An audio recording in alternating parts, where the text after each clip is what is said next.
bullshit I warned you guys about. For those of you who came in later, there's going to be some uncomfortable bullshit, but it's going to be useful for, I hope, at least one person in the room. Okay, so, let me tell you about my year since Christmas. Christmas, my mom goes nuts. Like, to the point where I'm like texting my sisters and being like, has mom been showing signs of dementia? Because, like, it's serious, like, and they're like, it's not dementia. So, I find out about 7 months ago that my mother has probably, like 99%, got a personality disorder. So personality disorder, cluster B personality disorders. You've got borderline, you've got histrionic, and you've got narcissist. As this was all new information for me, so new information for you. It is, they're not sure if it's genetic or if it's early childhood stuff, but basically someone with a personality disorder, and usually they're called narcissists because that's the most frequent one people know about. They've got this inability to deal with their own emotions, right? They can't process their own sadness or anger or happiness. So they experience it, but they can't really work through what they're experiencing. So emotions just sort of happen to them, right? They can't really control them because they don't really connect or process them, so it's a weird thing. And that makes them feel really fucking bad. Other people being upset near them, they just get upset because they sort of, like, somebody else's emotion becomes their emotion because they don't have the emotional boundaries between themselves and other people that most people have. Like, if you're walking down the street and you see someone who's really mad, most of us aren't going to go, I'm also mad! Oh, God damn it! Like, seeing some dude flipping out, we're like, ooh, buddy, that's a little weird. But we're not like, I'm also mad! But someone with a cluster B personality disorder doesn't have an emotional boundary. Nice. So, they'll get mad, right? And they'll be unhappy about it, but they won't be able to control it. So when someone around them is sad, someone with a personality disorder, and not just people with personality disorders, there's some other things that can cause this as well, but for someone with a personality disorder, feels attacked by someone else being sad, because that person is making them feel sad.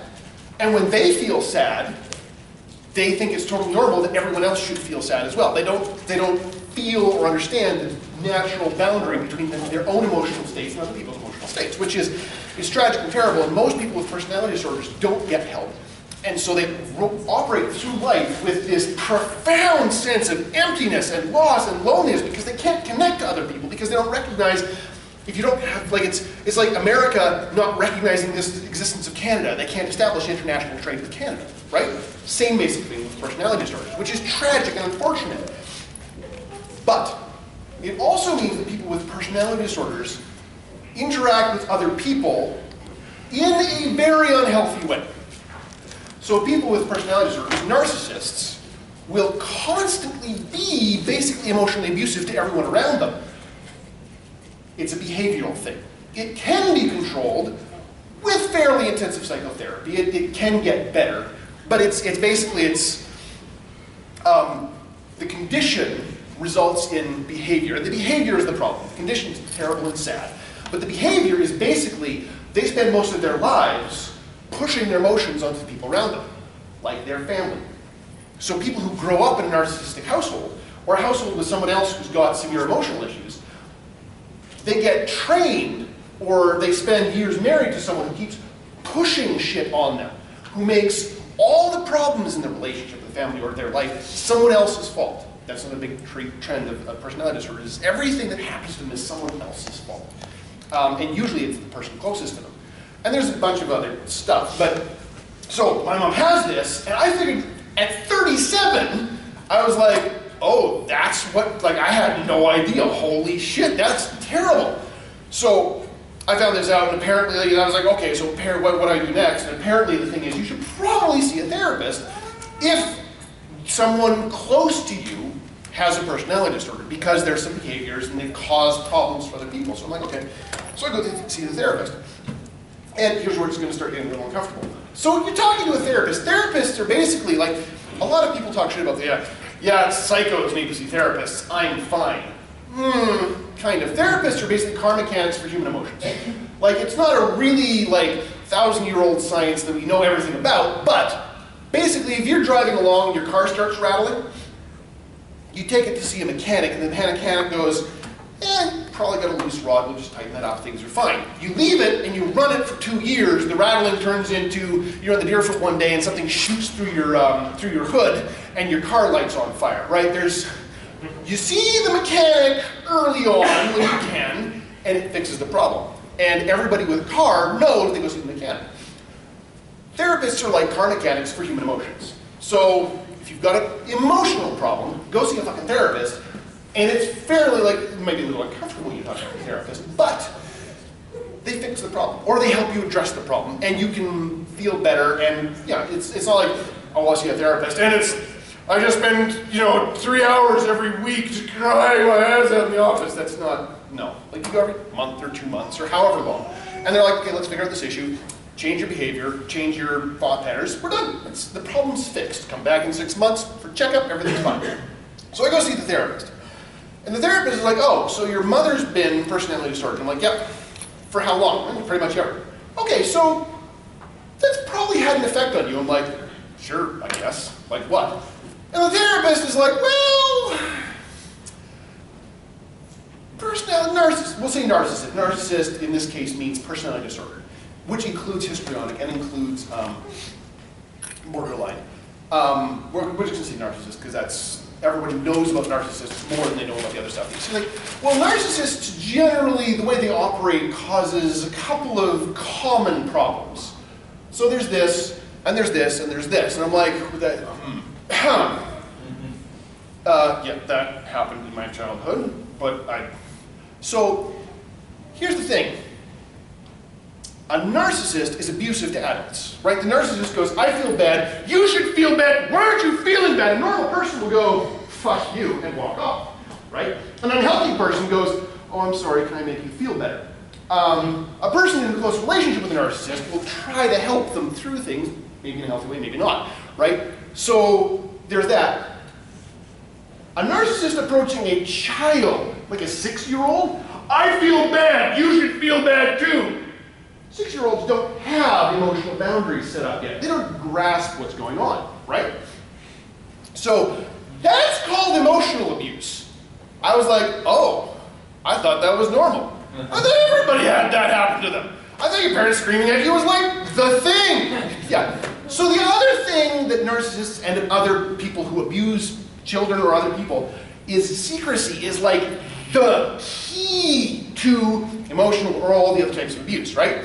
Which is half of the reason I'm mentioning this, right? Because, so literally at the age of 37, I was like, my parents abused me? What the fuck? I thought I had a pretty good childhood. Surprise! Yeah. So I'm gonna book here somewhere. Right. Because it's got a couple of mentions in here. So it's not just narcissists. If your parents or one of your parents drinks too much, uses drugs, parents having sex isn't a bad thing. If your parent sleeps around to an alarming degree, bad sign. So there's a couple passages I'm going to read from this book. Because if last year you went up to me and said, were you emotionally abused as a child? I would have gone, no, fuck you, my parents were cool. If somebody had come up to you and said, when you went up to your parents as a child with a problem, did your parents basically brush you off? Then I would have gone, well, I mean, I guess they were kind of busy. And if someone had then said, okay, that was abusive, because a 6-year-old shouldn't get attention from their parents when they have a problem, I would have then gone, oh, shit. Because that's what I said when the therapist said, okay, here's the definition of the experience of child abuse. This is what it looks like. And I was like, oh, that does in fact describe my childhood, which I thought was not abusive. So I'm going to describe a couple of things in a moment.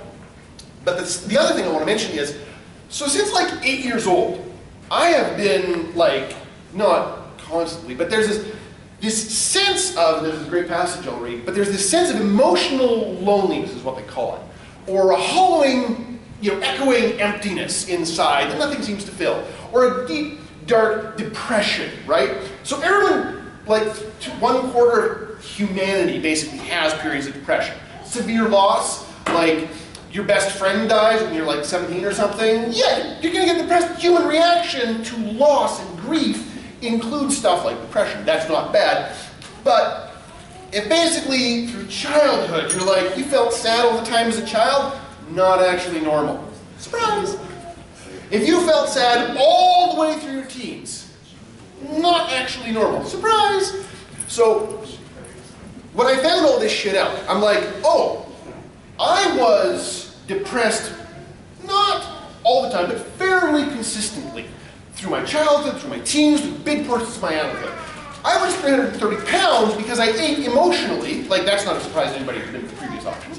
That's, like, I started dealing with that after a while. Turns out I was dealing with emotional issues, right? So the therapist is like, well, you've done a lot of work. This is great. We'll just move through this stuff real quick and everything's fine. Or much more fine than it was otherwise. But, like, the odds of being more than 300 pounds and not having some emotional problems that caused that, fairly low. Like if you're over 300 pounds, I'm not saying you're emotionally broken and terrible. I'm saying probably there's emotional reasons you eat too much. And most people who are heavy are like, of course I eat my fields. Like they taste like cake. But I'm saying that it's not spontaneous. It's not some people are just wired to have feels that taste like cake. There's actually experiences that you've had and behaviors that were set up and you externalize and said, eating makes me feel better. Like it didn't come from nowhere. So, when I found out at the age of fucking 37 that I had the experience of child abuse, I was like, motherfucker! 30 fucking years I've been trying to figure out what the hell's going on. Now you fucking tell me. Why didn't someone fucking mention this? 2 reasons. One, nobody talks about it because those who experience it are trained to not fucking talk about it. Like, textbook of how to be an abuser, chapter 1, page 1, tell them not to talk to anyone about it. Like the standard pedophile line is, like, if you tell anyone, I'll kill you. Or, if you tell anyone, they'll understand what a bad child you are. Like, and of course that's fucking ludicrous, right? Nobody would believe that. Except a 6-year-old or an 8-year-old, yeah, they'll believe it. It's an adult telling them, right? Yeah. Abusers train their abuse victims to not talk about it.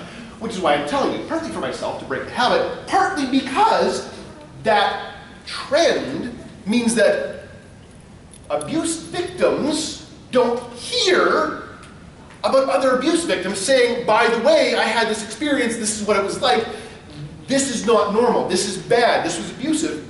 Abuse victims go through life thinking, oh, everyone feels like this, everyone experienced this.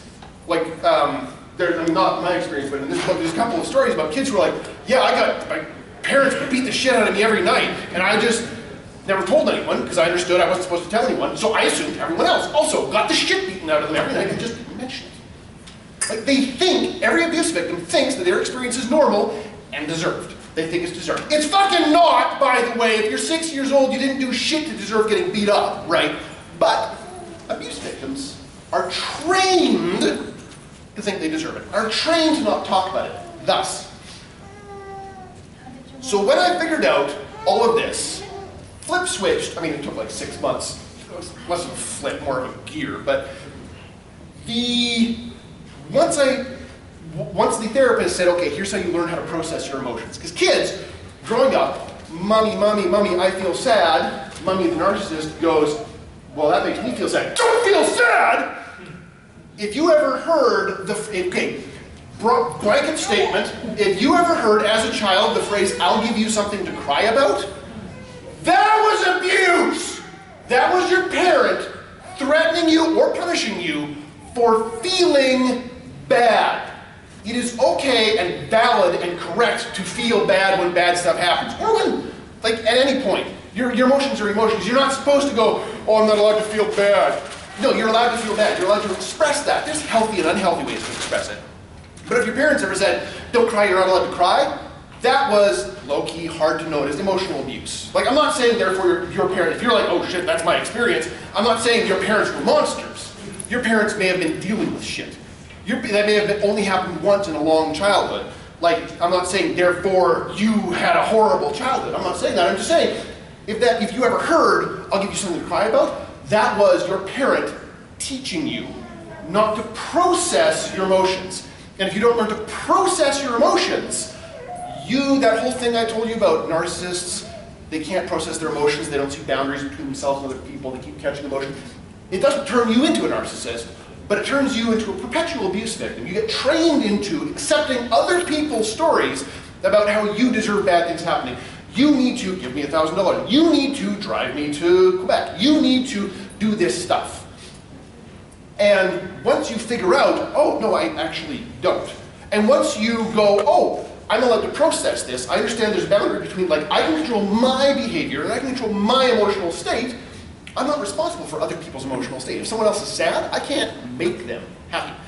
And once you start figuring this out, and there's some other stuff. So if I'm describing this and you're like, oh, sick feeling in my stomach, or you're like, oh shit, that sounds familiar. Here's the, like, if you get nothing else, go to see a fucking therapist. That's the, like, TLDR, see a therapist, right? If you're not like, oh, and after I read this, you're like, oh, that does sound familiar, go see a therapist. If you're fine, the therapist will say, no, I mean, that wasn't a personal experience, but I think you fairly well integrated it and you're, a healthy adult. Good. But if you're not,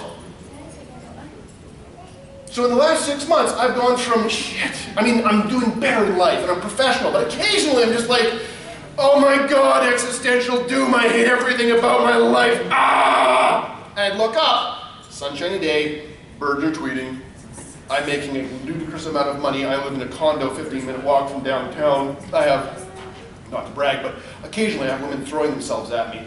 I'm like, yeah, objectively speaking, my life is pretty good. Oh, I feel so terrible! 6 months of seeing a therapist, and I'm like, oh, I'm having a bad day. On the other hand, I mean, birds are singing.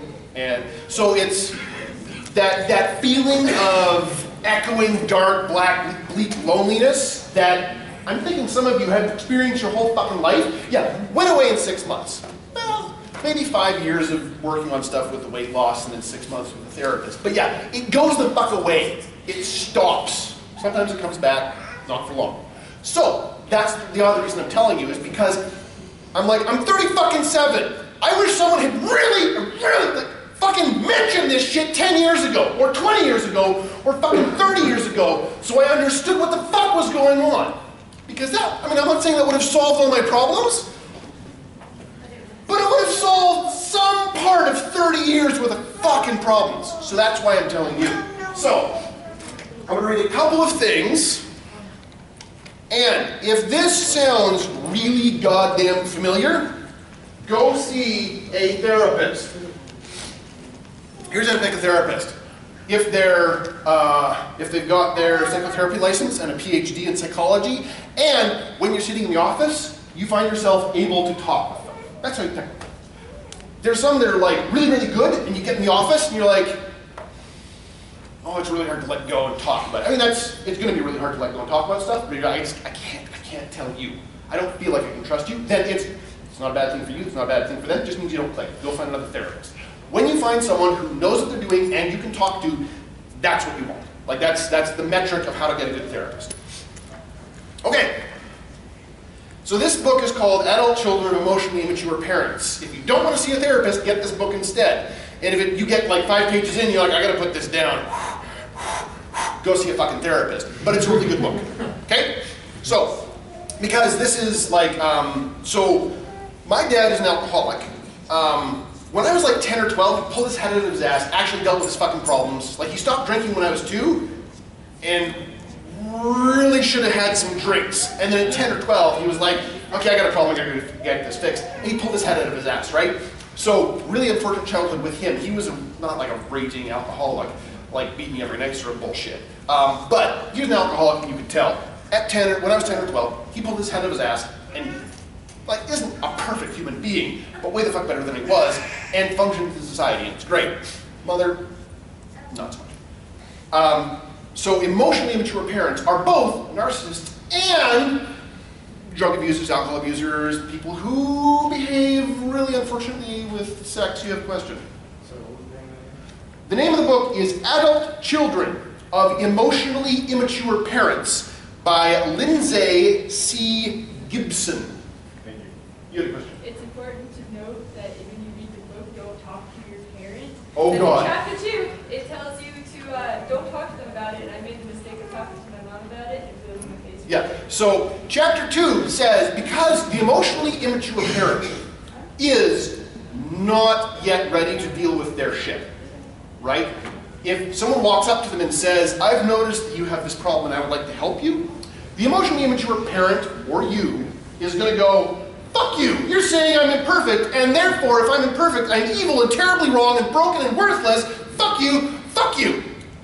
That's basically the pattern you'll get from every emotionally immature person.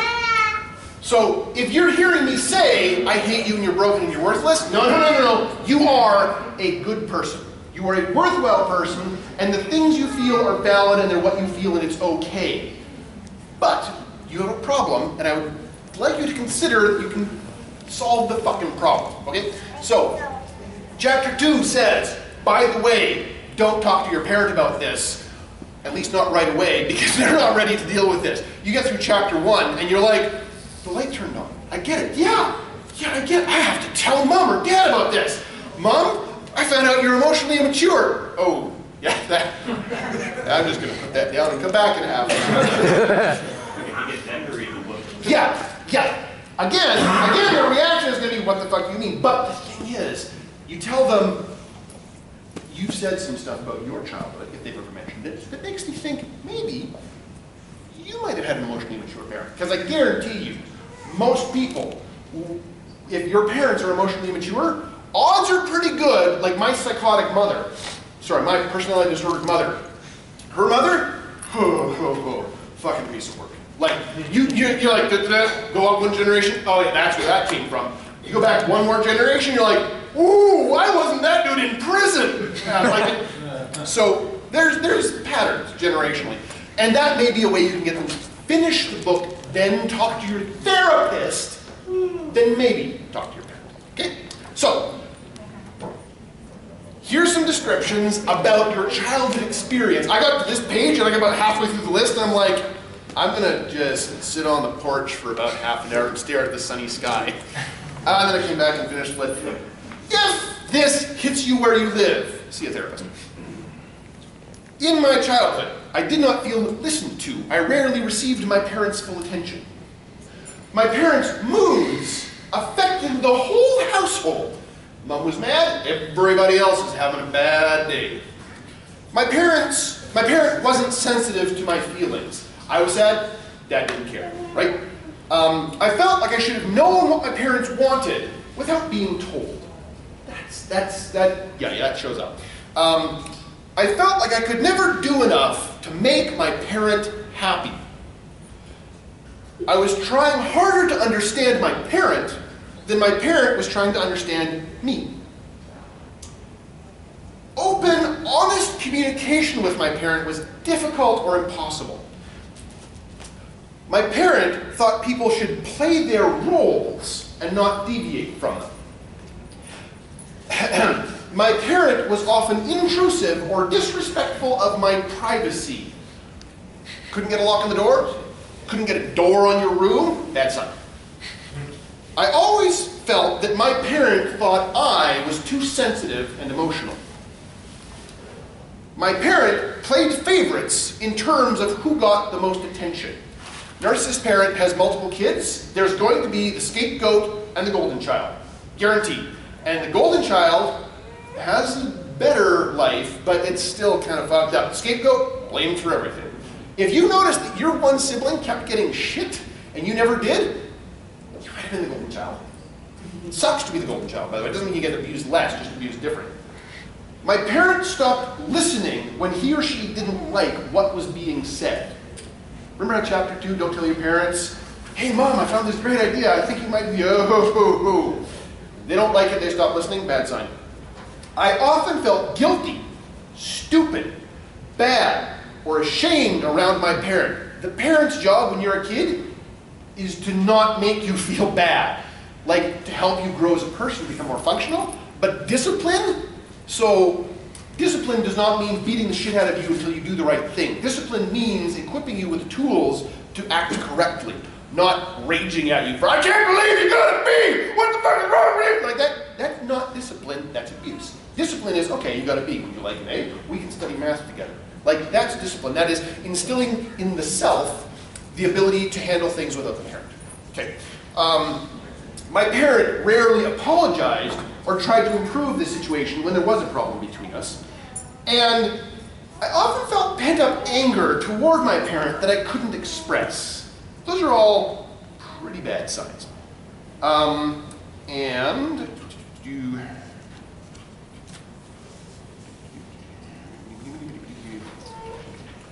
So I'm just going to read the headers here about how, these are some headers from chapter 1. These may describe some experiences as an adult that you're having. Lack of emotional intimacy. Can't form connections with other people for some reason. Like 10 years forever alone. Not saying that that's your parents' fault, because if you don't shower or lift weights, like the other sex does not generally like people that smell like cheese. But that may be because emotional problems. Okay. Emotional loneliness, that's the big one for me. Like the permanent feeling of loneliness that never goes away, that's not a normal experience. Fuck, I wish someone had mentioned that when I was 8 years old. Feeling guilty for being unhappy. If you're having a bad day and you're like, no, I can't, I have to put on a good face for everyone else's sake, that's a bad sign. You're allowed to feel bad. But if your parent was like, you're feeling bad, that makes me feel bad. Stop it. Bad sign.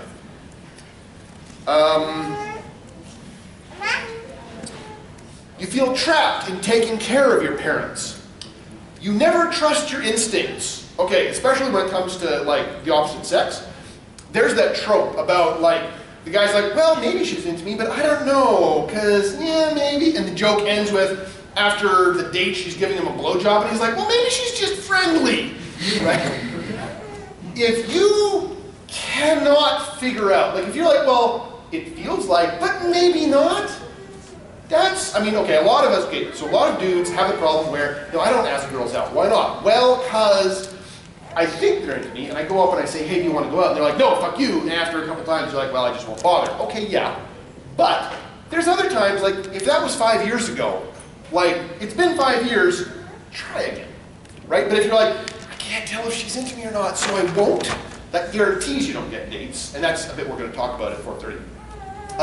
But not trusting your instincts when it comes to other people, right? Like, I think she likes me, but I don't trust my instincts about that. Like, it feels like she's into me, but no, I'm not going to. That's a bad sign.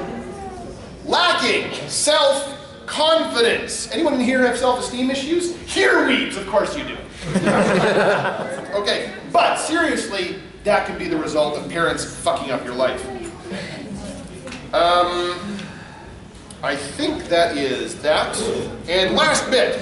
Okay, so there's basically two styles of dealing with this. This is the last bit we're going to do, and then back to the funny stuff. Thank you for your patience. So, there's two ways to approach this sort of bullshit in your life. You internalize it, or you externalize it. Externalizing, basically, if you've noticed that you eat way too much goddamn food, yeah, that's externalizing. If you drink way too much, that's externalizing. If you take more drugs than you'd really like to, probably externalizing. If you keep waking up and being like, it burns when I pee, and oh, can't move, bear will eat me. When you wake up in the morning, there's someone. Then that's like if you're fucking a little too hard, a little too often, a little too, you're like, oh, that was not a wise choice, right? Bad sign. That's externalization. Internalization is more, you blame yourself and you're like, okay, I'll just think about stuff really hard and shut myself off from the world. Excuse me. So, if you notice these behaviors in your adult life, bad signs, see a fucking therapist. Okay, externalize your traits. Living in the present moment, never considering future consequences. Thinking solutions to your problems come from outside yourself. For example, if you're fat, I can't lose weight because Mom keeps cooking food. No, just don't eat it. I mean, yeah, if your mother's a psycho and she's pushing it on you, yeah, obviously a problem. But, oh, I can't get a job because the economy sucks. It does, but 2 years ago the economy didn't suck, so why didn't you have a job then? I'm not saying you're a bad person, I'm just saying perhaps the economy isn't the reason. Looking to others to improve things. Oh, fuck, the number of fat people that come up to me, and I feel bad for them. They're like, you lost a lot of weight, and I'm like, yeah. They're like, how? And I'm like, well, I counted calories. That's it. And they're like, no, but how? And I'm like, oh, you want the magic complicated formula because they want me to make them thin. And I'm like, that's not how it works. But looking to others to improve things. Can you make me thin? No, you can make you thin by counting calories. But again, you're not going to count calories until you deal with the emotional shit. Taking immediate action and then thinking afterwards. That's not decisive, that's lacking foresight. Underestimating difficulties. Do you constantly start a project and about halfway through you're like, okay, this was about 10 times harder than I thought I was going to be. Bad sign. When problems happen, you react to whatever's going on. Problems are someone else's fault, never yours. Circumstances are at fault. Other people need to get involved to solve your problem. You have a problem, time to deny or escape reality by binging a season of Free. Oh, that hit a nerve. Being impulsive, self-focused, believing emotions have a life of their own. There's something you can't control, they just happen. Getting mad easily, having no interest in your inner psychological world. You don't meditate, you're like, seeing a therapist, that's bullshit for pussies. It's a warning sign. In relationships, you expect others to provide help. You think others should change to improve the situation. You expect others to listen, and you talk. You demand that others stop nagging you. So that's the externalizer. If I just described you a little more accurately than you'd like, so externalizers have the problem. They don't like thinking about it. They don't like going to therapy. They have a real problem going, okay, I guess I might have something to do with the problem. I can go see a therapist. Externalizers have a problem with that. So if I describe it and you're like, okay, yeah, that describes me, but it's a bunch of bullshit. Okay, I dare you to go see a therapist and get them to tell you because they know for sure because they have a doctor who is bullshit. But that's about the most I can help you with. Internalizer traits. These people are more likely to go to therapists. So again, if you're like, this is bullshit, I dare you to see a therapist and come back next year and be like, you said I was an externalizer, I want to see a therapist, and they said you're full of bullshit. Okay, great. Like I'll give you $100 for if you can give me a sheet with the therapist's letter. By the way, this guy does have the externalizer traits, but he shouldn't have come see me. Like if you give me that, I'll give you $100 next year. Pro tip, no therapist is going to do that. And no, it's not because they want money, because they're going to be like, yeah, okay, no, you weren't abused as a child, but you're drinking like a gallon of whiskey a night. Yes, you have some issues. I don't know anybody that drinks like a gallon. There's a couple guys I know that drink a liter. Okay, so internalizers, we're just about done. If I describe you next here, go see a therapist. If you spend a lot of time worrying about the future, if you spend a lot of time thinking solutions, every problem is something you can fix by changing something about yourself. Pro tip, World War II, you couldn't have stopped that, right? The war in Iraq, you couldn't have stopped that. Your parents fighting, you couldn't stop that. If you're always thoughtful and empathetic, what can I do to make things better for other people? If you keep thinking about what could happen, if you keep overestimating difficulties, if you don't start projects because you're like, I could do this cosplay, but shit. Like, what if I get halfway through and then everything breaks and I have to start again, I have to budget for that. And then, I don't know, but I mean, I could do it on $20 worth of Warbler, but I should probably buy $80 worth of Warbler just to make sure. If you overestimate difficulties, bad sign. If when problems happen, you try to figure out what's going on instead of addressing the problem, if you look for what you're doing to cause the problem, like every problem you encounter is like, oh shit, what did I do? Bad sign. If you engage in self-reflection and take responsibility, good on you. But if that's your go-to for every problem, not always the best. If you figure out problems, figuring out problems independently and working on them on your own. I nearly failed grade 11 art because there's a pottery class, right? And the teacher would stand right next to me and be like, would you like some help? And his job was to fucking help me learn how to make pottery. I was like, no, I got this. I just got to work harder. Fucking indicative right there. Dealing with reality as it is and being willing to change is, fortunately, a trait of internalizers. That's why we're willing to go to therapists. Again, a little less decisive. Externalists are more decisive, but that does help. Psychological style. You think before you act. Sometimes you think way too much before you act. You believe emotions can be managed. Maybe a little too much. You feel guilty really easily. That's a bad sign. You find the inner psychological world fascinating. Good.